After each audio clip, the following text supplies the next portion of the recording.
Alright, y'all, Grand Rising. It's me, Farming Life here. Okay, I just want to get you guys caught up on what I'm doing. Yes, these are transplants. I couldn't wait. I planted some from seed, and most of my birds ate all of my dang on seedlings. So I'm going to plant what's left. I prepared the ground here, and I'll show you what I prepared it with. These are only seedlings that are left. I mean, when I tell you they got up there and picked off every last one. Thank God they're growing back. But these are the what is this? Thank God for labeling, because you start to forget. Okay, this Bright Lights Swiss chard.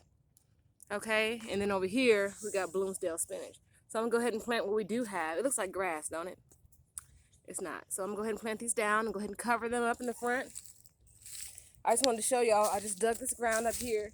Now, about a year ago, all this was clay, but now, as you see, we got some quality dirt here. Okay, it just takes 1 year growing to turn your dirt from clay to this. Let me see if I can show you something.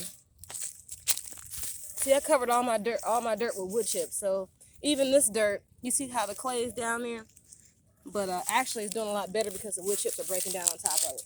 So I can't even show you clay around here because there's no clay now. Anyway, so what I did is I got some wood ash out of the fireplace, which is actually over here. The wood ashes, and I know you all know this already, but wood retains all its minerals. So even when it's burned, minerals can't break down past the mineral state. So this ash is actually pot ash, and it's full of minerals that the tree grew. And so they're all in the ashes. You can actually take this with water, boil it down to make lye for soap. I might have to do a video about that. Anyway, this is ashes, and I took this here, and I just laid it down on in there. See that? And I mixed it up a bit already so you can't tell, but I have 3 rows, 1 row, 2 row, and the 3rd row is actually right on top of my water meter, but it'll be okay. Anyway, and I also put down some chicken manure. This chicken manure from our own farm, so you aren't really supposed to touch it, but you know, you're already in the dirt, might as well. Okay, and I layer this one down like this too. And then I'm going to go ahead and mix this in. And this is going to be everything my starter plants need to do good. And so I'm going to go ahead and dig them up and get them in the ground, cover them up with plastic so no one tramples over them. But basically, we're just going to see how these girls do. Now, these are Bonnie plants here. And this is bib lettuce. And these are collards. And they've been here throughout the freezing temperatures we've had.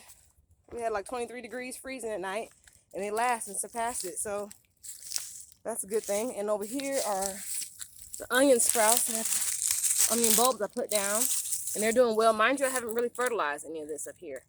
So today I'm gonna go ahead and mix some fertilizer.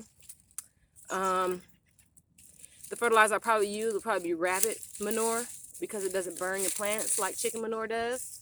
If you put chicken manure on a young plant, it might just go ahead and burn it out.